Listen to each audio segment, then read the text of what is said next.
हरे कृष्णा। तो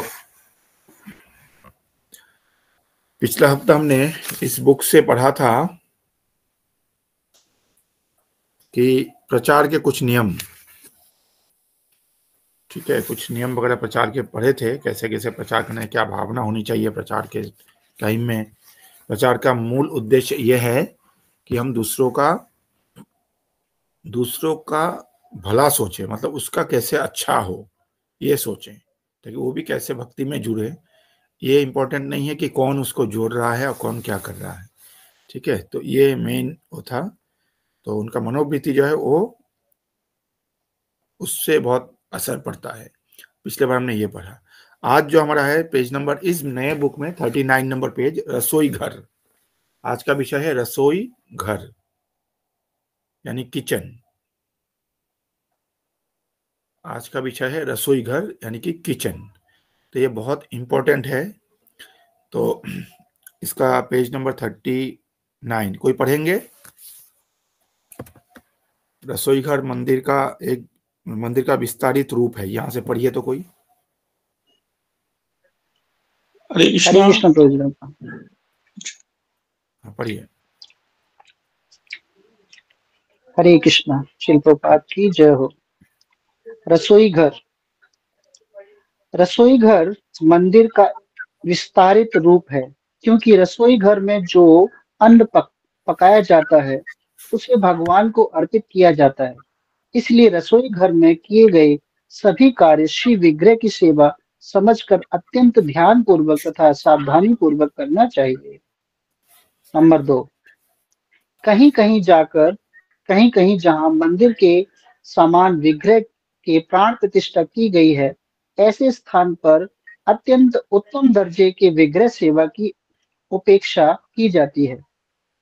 परंतु घर में स्थित विग्रहों के संदर्भ में सेवा का वह स्तर रखना संभव नहीं होता। अतः कुछ मात्रा में छूट देने में भी कोई आपत्ति नहीं है। उदाहरण के लिए रसोई घर अथवा विग्रहों के सामने भोजन न करने का प्रावधान है, परंतु कुछ घरों में मंदिर, रसोई घर तथा भोजन कक्ष एक ही कमरे में होता है। इसलिए उपयुक्त नियम का पालन करना संभव नहीं होता। ऐसी स्थिति में विग्रहों के सामने पर्दा बंद कर देना चाहिए। ठीक है बोलिए। हाँ, तो पहला पॉइंट जो है ये प्रभुपाद का स्टेटमेंट है। ये रसोई घर जो है मंदिर का विस्तारित रूप है, यानी कि प्रभुपाद एक लेटर में लिखा है कि the kitchen is the extension of temple hall, यानी कि मंदिर का विस्तारित रूप है, विस्तार है किचन। यानी किचन को मंदिर के समान ही समझना चाहिए। उतना जितना मंदिर कमरे को साफ सफाई रखते हैं, साफ सुथरा रखते हैं, उतना ही साफ सुथरा हमें किचन को भी रखना चाहिए। और इसी रसोई घर में कार्य शिव विग्रहों की सेवा समझकर अत्यंत ध्यान पूर्वक और सावधानी पूर्वक करना चाहिए। ठीक है, बहुत सावधानी पूर्वक रसोई घर में करना चाहिए। जैसे हम डीटी रूम में करते हैं ऐसे ही रसोई घर में अगर हो सके तो 2 वॉश बेसिन होना चाहिए। सिंक जो होता है ना, 2 सिंक रसोई घर में होना चाहिए, कि एक सेपरेट हो कुकिंग के लिए, जिसमें कुकिंग करते हैं जिन उन बर्तनों को धोने के लिए। एक सिंक हो जिसमें हम जो प्रसाद पाते हैं ना उनको धोने के लिए। ठीक है, दोनों मिक्स नहीं होना चाहिए। अगर एक है, जैसे हमारे घर में एक ही है सिंक, तो उसमें क्या होना चाहिए कि जो हमारे बर्तन होते हैं जिसमें खाना पकाते हैं, भोजन भोग पकाते हैं, जिस बर्तन में, उस बर्तन को जिसमें हम लोग खाते हैं वो इकट्ठा मिक्स नहीं करते हम लोग। जब हम लोग जो प्रसाद पाते हैं वो बर्तन अलग से टेबल में रहता है, और वो जब धुल जाता है ना, कुकिंग करने वाला बर्तन यानी कि प्रेशर कुकर हुआ, कढ़ाई हुआ, चम्मच हुआ, ये सब जब धुल जाते हैं, फिर जो जूठा बर्तन वो धुला जाता है। ठीक है, तो बेस्ट है अगर 2 सिंक अलग अलग किया जाए, एक उसके लिए कुकिंग के बर्तन के यूटेंसिल्स के लिए, और एक जो हम पाते हैं प्लेट्स वगैरह होता है, चम्मच वगैरह, उस गिलास वगैरह उसके लिए। ठीक है, अगर ये हो सके तो बेस्ट है, नहीं तो फिर मैंने एक साथ नहीं, दोनों बर्तन को मिक्स ना करें। ठीक है, क्योंकि ये मंदिर है। किचन को आप मंदिर का ही एक्सटेंशन समझिए, और इतना ध्यान आपको रखना पड़ेगा इसमें। ठीक है, यह है। सेकंड जो पॉइंट है इसमें यहाँ पर गलत लिखा है, कुछ किसी ने पकड़ा है गलत, क्या लिखा है? कहीं कहीं जहां मंदिर के समान विग्रह की प्राण प्रतिष्ठा की गई है, ऐसे स्थान पर अत्यंत उत्तम दर्जे की विग्रह सेवा की उपेक्षा की जाती है। ये क्या होना चाहिए? अपेक्षा। अपेक्षा, राइट। ये अपेक्षा होनी चाहिए। ठीक है,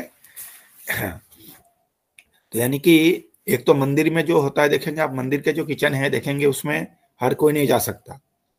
ठीक है, एकदम बिल्कुल स्वच्छ होके, कपड़े धो के, धुले हुए कपड़े पहन के तभी मंदिर के किचन के अंदर जाते हैं, ऐसा वो है। लेकिन कहीं कहीं घर पे भी, किसी किसी घर में भी विग्रह का प्राण प्रतिष्ठा किया हुआ रहता है। ठीक है, कई कई घर हैं ऐसे, तो उनके वहां पर भी जो उत्तम दर्जे की अपेक्षा की जाती है कि जिनके वहां प्राण प्रतिष्ठा हो रखा है भगवान का विग्रह, श्री विग्रह का, उनका जैसे मंदिर में किया जाता है ना, हमारे इस्कॉन के मंदिरों में जैसे होता है, वैसे ही स्टैंडर्ड किचन में उन घरों में भी रखना चाहिए। यही नियम है, यही शिष्टाचार है कि अगर प्राण प्रतिष्ठा, इसलिए हम लोग जो घर में जब विग्रह लाते हैं ना, गौरनीताई लाते हैं या जगन्नाथ लाते हैं, जो भी लाते हैं, हम लोग उनके प्राण प्रतिष्ठा नहीं करते। हम लोग क्या करते हैं? उनको वेलकमिंग करते हैं। ठीक है, उनका स्वागत करते हैं हम लोग। तो अगर हम लोग प्राण प्रतिष्ठा करें तो फिर दिक्कत ये आएगी कि फिर हमें मंदिर का स्टैंडर्ड मेंटेन करना होगा। ठीक है, तो लेकिन उसमें भी हमें प्राण प्रतिष्ठा करें या ना करें, जितना स्टैंडर्ड मेंटेन कर सकते हैं उतना अच्छा, हमारे कॉन्शियसनेस के ऊपर उसका असर पड़ता है। इसलिए हमें यह अपेक्षा की जाती है कि विग्रह सेवा बहुत अच्छा हो, परंतु घर में स्थित विग्रह के संदर्भ में सेवा का वो स्तर रखना संभव नहीं होता। ठीक है ना, घर में तो पॉसिबल नहीं है सबके ना। और जैसे उदाहरण के दिया, किसी का घर छोटा है तो एक ही कमरे में रहते भी हैं, वो भी हैं, तो कैसे वो करेंगे? तो उनके लिए बोले कि वो थोड़ा बहुत छूट दिया जाता है। पॉइंट नंबर 3, हाँ बहुत अच्छा पॉइंट है ये। ठीक है, फिर भी पहले क्या, इससे पहले वाले पॉइंट में बताया कि थोड़ा छूट दिया गया है। पहले वाला पॉइंट में 2 नंबर पॉइंट में बताया थोड़ा बहुत छूट है गृहस्थों के लिए, तो घर में जो है इतना स्टैंडर्ड नहीं मेंटेन कर सकते। ठीक है, लेकिन फिर भी इसमें क्या बोल रहे हैं, फिर भी गृहस्थों का आदर्श स्तर का मन नहीं है, मान है। हाँ, यहाँ पर ये मान होगा तो क्या है ना, फिर भी ये जो ऊंचा मान, स्टैंडर्ड जितना ऊंचा होगा ना, रखने का प्रयास करना चाहिए गृहस्थों को। ये नहीं चलो हम तो जी गृहस्थ हैं, हमें कहाँ संभव है, ऐसा नहीं है। हमें प्रयास करना चाहिए अधिक से अधिक, ताकि हम ऊंचा स्तर मेंटेन कर सके, जितना स्टैंडर्ड जितना ऊंचा हो सके।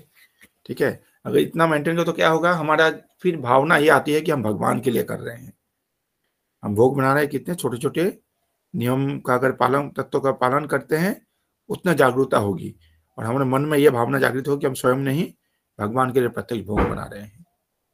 ठीक है, तो ये भावना होगी। जब हम मान लीजिए हम अगर बच्चे के लिए बना रहे हैं, अपने लिए बना रहे हैं ना, तो कैसे भी बना लेंगे, कोई ध्यान नहीं रखेंगे। ठीक है, भगवान के लिए बनाएंगे तो सावधानी पूर्वक बनाएंगे, तो ही हम भगवान को, अगर ऐसा करेंगे ना, तो भगवान को हम सोचेंगे हम भगवान के लिए भोग बना रहे हैं, ना कि अपने लिए। भले जो बच्चों का पसंद है वही हम मंगाते हैं। आज बच्चे बोलेंगे कि पालक पनीर बना दो, तो पालक पनीर ही बनाएंगे, भगवान को भोग लगाएंगे। लेकिन करना चाहिए क्या, भगवान के लिए बना रहे हैं ना, तो उस हिसाब से माइंड में भगवान होना चाहिए, ना कि बच्चा होना चाहिए। हाँ, पॉइंट नंबर 4, रसोई घर में सेवा करते समय स्वच्छ एवं शुद्ध वस्त्रों का ही परिधान करें। बाहर जाते समय अथवा शौच क्रिया करते समय प्रयोग किए गए वस्त्रों को रसोई घर में ना पहने। ठीक है, एकदम बिल्कुल स्वच्छ कपड़े पहन के रसोई घर में जाने, क्योंकि हम भोग बना रहे हैं भगवान के लिए। 5 नंबर पॉइंट, हाथों एवं पैरों को नाखून व्यवस्थित ढंग से कटे हुए तथा स्वच्छ रहे, स्वच्छ हो। रसोई घर में प्रवेश करने के बाद रसोई शुरू करने के पूर्व हाथ अच्छी तरह धो लेने चाहिए। मंदिर में रसोई की सेवा आरंभ करने के पूर्व स्नान करना आवश्यक है। घर पर भी रसोई के पहले स्नान करना अति उत्तम है। मंदिर में तो करना ही पड़ता है, घर पर भी अगर करें तो यह बहुत उत्तम है। अब बार बार जैसे किचन में जाए हाथ धोएं। एक बार प्रभुपाद जो जमुना माता जी है ना, प्रभुपाद के डिसाइपल जमुना माता जी, जो कि गोविंदम आदि पुरुषम जो गीत जिन्होंने गाया गीत, तो वो उनके जो सिस्टर जमुना, उस समय उनके जो सिस्टर जानकी माता जी और मुकुंद, जानकी और मुकुंद, हाँ, उनकी शादी हो रही थी। ठीक है, प्रभुपाद फर्स्ट माने मैरिज करा रहे थे इस्कॉन में। तो जानकी माता जी और ये जो है जमुना माता जी, ये दोनों सिस्टर, ठीक है ना। तो जमुना माता जी उस समय वो नहीं थी, डिवोटी नहीं थी, पर जानकी माता जी डिवोटी थी। तो जानकी माता जी ने अपने सिस्टर को बुलाया, जमुना माता जी को, कि आप आओ, मेरे शादी विवाह है। तो वो आके बैठी। तो जैसे बैठी, प्रभुपाद ने उनको बोले कि आप कुछ सेवा करो, अपने सिस्टर का मैरिज है, आपको कुछ करना चाहिए। बोले क्या करना चाहिए स्वामी जी? बोले आप ना, ये जो मैं पूरी बना रहा हूँ, तो आप पूरी तलो, पूरी तलने में मुझे हेल्प करो, पूरी बनाने में, क्योंकि विवाह के बाद वो भी होगा ना, फीस्ट होगा। तो प्रभुपाद पूरी तलने के लिए जमुना माता जी को ओके इनवाइट किया, बोले आप बैठो। तो उस समय वो बैठी, प्रभुपाद बोले आप हाथ धो के आओ। माता जी हाथ धो के आ गई। फिर हाथ धो के आई, फिर माता जी वो काम करने लगी। करते करते माता जी ने फिर थोड़ा अपने ऐसे चेहरे में थोड़ा या नाक में ऐसे छू लिया। प्रभुपाद ने बोला हाथ धो के आओ। बोला स्वामी जी हाथ धोना पड़ता, हाथ धो के आओ, फिर हाथ धो। फिर माता जी ने बीच में सोच के मैं सिगरेट पी लूं। उस समय वो तो डिवोटी नहीं थी ना, माता जी ने सिगरेट निकाला, वो करे। प्रभुपाद बोले नहीं नहीं, ये भगवान के लिए भोग बन रहे, सिगरेट नहीं पीगा, जाओ हाथ धो के आओ। माता जी ने बोले कि मैंने पूरा जिंदगी में, लाइफ में इतनी बार मैंने हाथ नहीं धोया होगा जितना एक दिन में धोया था हाथ। ठीक है ना। तो प्रभुपाद नए नए भक्तों को भी ये स्टैंडर्ड वो कराते थे। तो वही जमुना माता जी जो है, फिर हमारी इस्कॉन में ऐसा हुआ कि प्रभुपाद ने सबसे पहला पुजारी उनको बनाया, लेडी पुजारी। बाद में जब जमुना माता जी जब डिवोटी बन गई, उन्होंने ये गोविंद नाम आदि पुरुषम गाया, जो कि जब तक इस्कॉन रहेगा तब तक रोज हर मंदिर में 7:15 बजे दर्शनार्थी में ये भजन चलाया जाएगा, उनके गले में ही, उनके गले से ही। ठीक है। तो जो ये यमुना माता जी देखिए, प्रभुपाद का इंस्ट्रक्शन माने, और मन ही मन में नाराज हो रही थी क्योंकि डिवोटी नहीं थी, लेकिन प्रभुपाद ने जो बोला उस बात को सुना, उन्होंने पालन किया, बार बार हाथ धोए जाके। और बाद में उन्होंने एक कुक बुक लिखा, माता जी जो है, मैंने इस्कॉन का बेस्ट कुक अभी तक का आफ्टर श्रील प्रभुपाद, यमुना माता जी। तो उन्होंने जो कुक बुक लिखा, द श्री कृष्णस कुजीन बोल के एक बुक लिखा। वो बुक जो है, वो बुक अमेरिका में जो बेस्ट सेलर बुक जो है, उसका उनको अवार्ड मिला था उस बुक को, इतना ज्यादा ये बुक वो हुआ। वही जमुना माता जी ने बाद में कुक बुक लिखा था। ठीक है। तो इसीलिए तो रसोई घर में सेवा करते हैं, शुद्ध करना, हाथों को अच्छे से धोना चाहिए, धो के फिर रसोई शुरू करना चाहिए। मंदिर में ज्यादा आचमन भी करना चाहिए। ठीक है ना। 6 नंबर, रसोई घर में सेवा करते समय मुख में कोई भी वस्तु अथवा रसोई घर में सेवा करते समय मुख में कोई भी वस्तु अथवा हाथ, कपड़ा इत्यादि ना डालें। ठीक है। ये सेवा करते करते कई का आदत है माताओं का, जैसे कुछ वो करें, साथ में कुछ ऐसे करके थोड़ा चनाई डालने, या थोड़ा मटर छिलते छिलते मटर डाल लें, ये सब नहीं करना चाहिए। हमने पहले इस्कॉन में आने से पहले, डिवोटी बनने से पहले, हाँ, हमने मटर छिलते छिलते, मान लीजिए अगर 1 किलो मटर छिल रहे हैं तो 50 ग्राम तो खा ही जाते होंगे। ठीक है। तो ये पहले करते थे, हर कोई करते थे, पर अब नहीं कर सकता ऐसा। अब विशेषकर जब किचन में हो तो कुछ भी खाना नहीं चाहिए, और कुछ भी हमें मुंह में उंगली वगैरह या कोई हाथ, ये सब वो नहीं करना चाहिए। ठीक है। तो इसलिए हमें बड़ा ही सावधान पूर्वक किचन में सेवा करते रहना चाहिए। ये माताओं को लिए विशेष करके आज के क्लास ना, जो माताएं किचन में जाती हैं। ठीक है। तो रसोई घर में सेवा करते समय मुख में कुछ भी वस्तु ना डालें, ठीक है, कुछ भी नहीं। अगर कोई प्रसाद लेकर आए तो भी नहीं।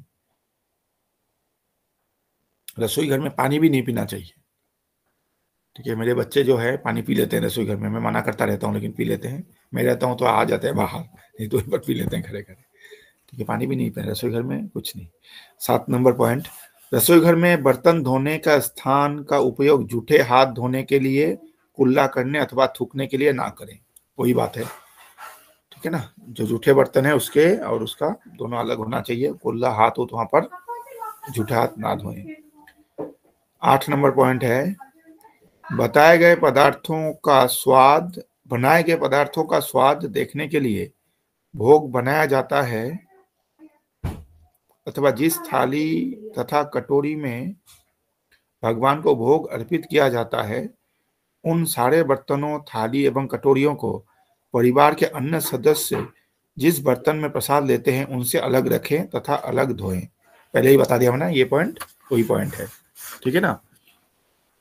तो उसको बिल्कुल अलग रखना चाहिए, अलग धोना चाहिए।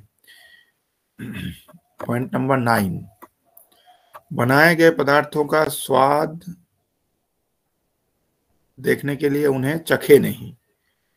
तो इसमें भोग बर्तनों को अलग रखना चाहिए, हाँ, कटोरियों को सबको अलग रखना चाहिए। बनाए गए पदार्थ का स्वाद चखने के लिए, देखने के लिए उन्हें चखे नहीं, क्योंकि हम लोग सबड़ी नहीं है कि सबड़ी ने बैठ चखा था ना, सबड़ी ने बैठ चख के फिर दिया था।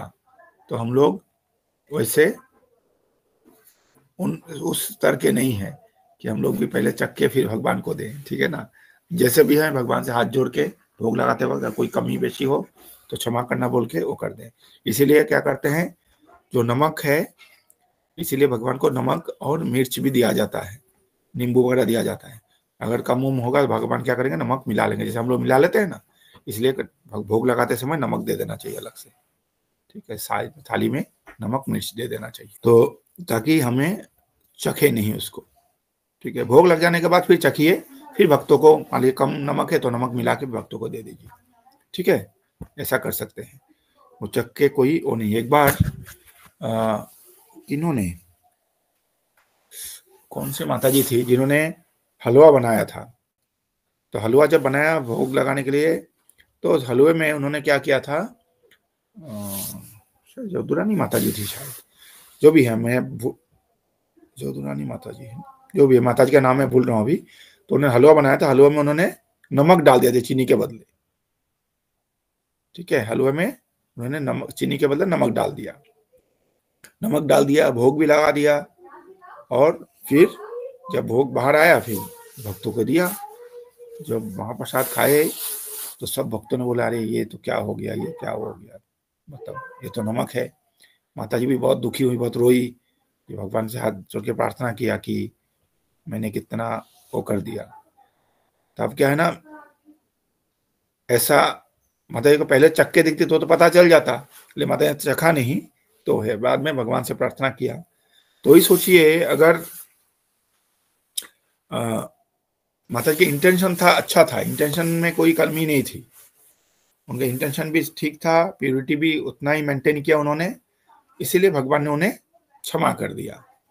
और नहीं तो अगर भगवान के गीता के हिसाब से चलते तो गीता में क्या बोलते हैं, ये था माम प्रपद्यन्ते ताम सचिव भजामि हम, जो जितने स्तर पे मुझे सरेंडर करेगा मैं उतने स्तर में उनको रिवार्ड करूंगा। तो ये थमा मैंने जो जैसा मैंने मतलब है, इसको जैसी करनी वैसी भरनी।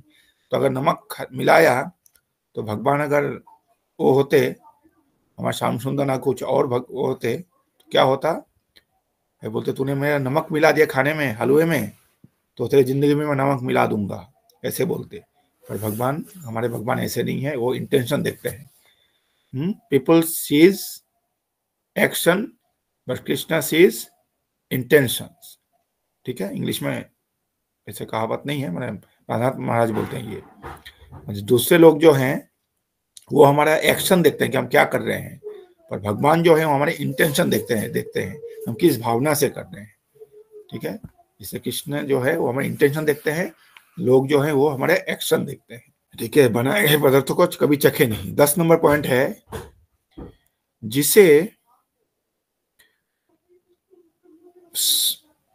संसर्गजन, ये बाप रे क्या लिखा है ये, संसर्गजन्य, अच्छा संसर्गजन्य रोग लगा हो, उसे संभव हो तो रसोई घर में सेवा नहीं करनी चाहिए, क्योंकि ऐसे व्यक्ति के संसर्ग से भोग तथा बर्तनों को दूषित होने की संभावना रहती है। यानी कि इन्फेक्शस डिजीज जो होता है, छुआछूत का जो बीमारी हो जाता है ना किसी किसी को, तो जैसे कोरोना आया था, या कई सारे जैसे कई सारे फ्लू हैं, या किसी को माता निकलता है, ठीक है ना, इस तरह का जो होता है ना एक से दूसरे को जो फैलता है बीमारी, इस तरह का किसी को अगर बीमारी लग जाए तो उनको रसोई घर में सेवा नहीं करनी चाहिए। तो डिजीज फॉर एसोसिएशन जो, हाँ मतलब इसको बोलते हैं, डिजीज फॉर एसोसिएशन बोलते हैं, जैसे हाँ, टीबी हो गया, मलेरिया हो गया, हेपेटाइटिस हो गया, क्या हो गया, हाँ कम्युनिकेबल डिजीज, हाँ कॉन्टेजियस बोलते हैं ना, ये इन्फेक्शन जो, हाँ कॉन्टेजियस, मैंने उदाहरण दिया ना, जैसे कोरोना वायरस था, या फिर जैसे माता निकलता है किसी को, इस तरह का जो होता है, किसी को फ्लू हुआ है, इन्फ्लुएंजा होता है, ये सब जैसे छींक के साथ फैलता है, कई सारी बीमारी ऐसे है। अभी जैसे चाइना में फिर से एक वायरस आ गया, पता है ना, फिर से डेड बॉडीज का अंबार लग गया चाइना में। तो ये जो इस तरह का जो रोग लगा है ना, इसमें भी बहुत सारे इसमें करेक्शन बहुत सारे हैं, रोग लिखा, रोग होगा ये, हाँ, तो रोग लगा तो उसको नहीं करना चाहिए, क्योंकि ऐसे व्यक्ति से क्या होगा, दूसरे तक ये भोग जो है अशुद्ध हो जाता है, या दूसरे तक फैलता है। इसीलिए हमें ये सब वो करना चाहिए, मेंटेन करके चलना चाहिए। कोई होता है जैसे सेवा करनी है, मैं बीमार हूं फिर भी मैं सेवा नहीं छोड़ूंगी, ये नहीं, ठीक है, संभव हो तो हमें यह करना चाहिए। अगर कोई और है तो उनको सेवा दो, आप उस समय नहीं जाओ, क्योंकि आप अपने अति उत्साह में क्या कर रहे हो, दूसरों को भी बीमार करोगे। एक तो आपने सेवा कर दिया और दूसरे भक्त को आपने बीमार कर दिया साथ में, तो सेवा से आपको जितना लाभ मिला उससे अधिक आपने अपराध कर दिया, एक भक्त आपके वजह से बीमार पड़ गया, ठीक है। इसीलिए ऐसे समय में रसोई घर नहीं जाना चाहिए। 11 नंबर, रसोई घर में सेवा करते समय अनावश्यक ना बोलें। अगर जरूरी है उतना ही बोले, नहीं तो नहीं बोले, मुंह बंद रखना चाहिए, या मन ही मन में गुनगुनाना चाहिए हरे कृष्ण महामंत्र को, ठीक है। क्यों अनावश्यक बोलेंगे, ज्यादा बोलेंगे तो क्या होगा, मुंह से कई सारे वो निकल सकते हैं जो कि दिखता नहीं है, वो जो भोग पदार्थ है उसको अशुद्ध बना सकते हैं। पॉइंट नंबर 12, रसोई घर में सेवा करते समय कचरा रखने के पात्र, भूमि अथवा शरीर के अधोभाग का हाथ से स्पर्श होने पर तुरंत हाथों को धोएं। समझ गए? जैसे जो कचरे का डब्बा है, या कुछ जैसे जमीन पे मान लीजिए टच हो गया हाथ, ठीक है, कुछ गिर गया उसको उठा दिया आपने, तो उस समय हाथ धोना चाहिए। अगर कमर के नीचे अगर मान लीजिए हाथ लग गया, जांग पे, पांव पे, कहीं पे, तो हाथ धोना चाहिए। 13 नंबर पॉइंट, रसोई करने के पूर्व तथा बाद में वहां के प्लेटफॉर्म यानी रसोई बनाने का उच्च स्थल, चूल्हा तथा बर्तन धोने के स्थान को अच्छी तरह से धोएं, ठीक है। अच्छे तरह से उसको करने के पूर्व तथा बाद में, पहले भी बाद में भी रसोई को बिल्कुल साफ स्वच्छ रखें, ठीक है। जैसे टेम्पल में आरती करने से पहले, आरती करने के बाद सफाई करते हैं, ऐसे उस स्थान को भी पूरा अच्छे से सफाई करना, चूल्हे को भी, यानी गैस जो बर्नर है उसको भी चमका के रखना चाहिए। भूमि पर गिरी कोई भी वस्तु यदि पुनः प्रयोग में लाने योग्य है तो शुद्धिकरण के पश्चात ही उपयोग में लाएं। भूमि पर सब्जी गिरने पर उसे धोकर प्रयोग में लें। इस मान लीजिए कच्ची सब्जी गिर गया, आलू काटने आलू गिर गया, उठा के उसको धो के फिर आप वो कर सकते हैं, ठीक है। अगर धोने लायक वस्तु है तो, जो धोने लायक वस्तु ने वो रोटी गिर गया, उसको तो भोग नहीं लगा सकते, ठीक है, उसको साइड कर दीजिए, हाथ धो लीजिए, दूसरी फ्रेश रोटी दीजिए भोग में, इस तरह का वो है। शुद्धिकरण करने का पश्चात ही उसको उपयोग में लाए। 15, शौचालय में जाकर आने के पश्चात स्नान किए बिना सीधे रसोई घर में प्रवेश ना करें, ठीक है। टॉयलेट जाने के बाद आपको स्नान किए बगैर उसमें नहीं जाना चाहिए। 16 नंबर पॉइंट, अति महत्वपूर्ण। 16 नंबर पॉइंट देखिए, अति महत्वपूर्ण, बोल्ड में लिखा है, भोग में बाल गिरकर वो दूषित ना हो इसका भक्तों को सावधानी पूर्वक ध्यान रखना चाहिए। इस संदर्भ में अत्यधिक सतर्कता रखना आवश्यक है। रसोई घर में सेवा करते समय स्त्रियों को अपने बालों को अच्छी तरह कपड़े से बांध कर रखना चाहिए। समझ गए? बालों को अच्छे तरह से कपड़े से बांध दिए, नहीं तो आजकल तो कैप आता है ना किचन के लिए, वो कैप डाल के माता को रखना चाहिए, क्योंकि अक्सर होता है कि उसमें बाल मिलते हैं। ठीक है, अगर बाल गिर जाए तो वो अशुद्ध हो जाता है, क्योंकि बाल अशुद्ध है अपने आप में, बाल जो है ना अशुद्ध है। मुझे पता नहीं कोई साइंस के स्टूडेंट है क्या यहाँ पर। बाल का जो केमिकल फॉर्मेशन है ना वो एज गुड है स्टूल का है, मैंने ऐसे सुना है कहीं पर, पता नहीं मैंने कहाँ पर। उसका जो जो स्टूल में जो जो चीज होता है वही बाल में होता है, मैंने सुना है। ठीक है, तो इसीलिए बाल भोग में ना आए, इसलिए बाल को अच्छे तरह से कपड़े से ढकना चाहिए। उसको अति महत्वपूर्ण, बोल्ड में लिखा हुआ है चीज। भोग में बाल गिरकर दूषित ना हो, इसके भक्तों को सावधानी पूर्वक ध्यान रखना चाहिए। इस संदर्भ में अत्यधिक सतर्कता रखना आवश्यक है। रसोई घर में सेवा करते समय स्त्रियों को अपने बालों को अच्छी तरह कपड़े से बांध कर रखना चाहिए। ठीक है, जैसे ऐसे टोपी पहन लीजिए, गर्मी में तो टोपी पहन सकते हैं, और सर्दियों में, गर्मियों में कपड़े से बांध के जैसे कैप लगा सकते हैं। तो भगवान को भोग दिखाने वाले बर्तन में से सीधे महाप्रसाद का सेवन ना करें। दूसरे बर्तन में अथवा थाली में सब कुछ निकाल कर भोग के बर्तनों को, थाली एवं कटोरी धोने के बाद ही प्रसाद से सेवन करें। ठीक है, जिस बर्तन में भोग लगा है वहां से डायरेक्ट किसी को देना भी नहीं है, अपने भी नहीं खाना चाहिए। उससे पहले दूसरे बर्तन में उसको डालिए बाद में, और फिर जो बर्तन में भोग लगा उसको धोने के बाद फिर प्रसाद डिस्ट्रीब्यूट करना चाहिए। तो ये है प्रसाद रसोई घर का क्या क्या सावधानी बरतनी चाहिए, इस विषय में कुछ कुछ बातें। तो ऐसे हम देखते हैं जब मंदिर में अगर आप जाएंगे तो मंदिर में भी आप लोगों ने देखा होगा, किचन में भी ऐसा ही होता है। जो महाप्रसाद भोग लगता है बड़ा थाली में, वो थाली जाके जब डीटी किचन वापस जाता है ना, सारे भोग जो है दूसरे बर्तनों में निकाला जाता है। ठीक है, तो ये सब जो है हमें घर पे भी ऐसा ही प्रैक्टिस करना चाहिए। ठीक है, जिस बर्तन में भोग लगे उस बर्तन में से डायरेक्ट वो नहीं करना चाहिए। अब ठीक है, तो एंड करते हैं। हाँ, हरे कृष्ण। हरे कृष्ण।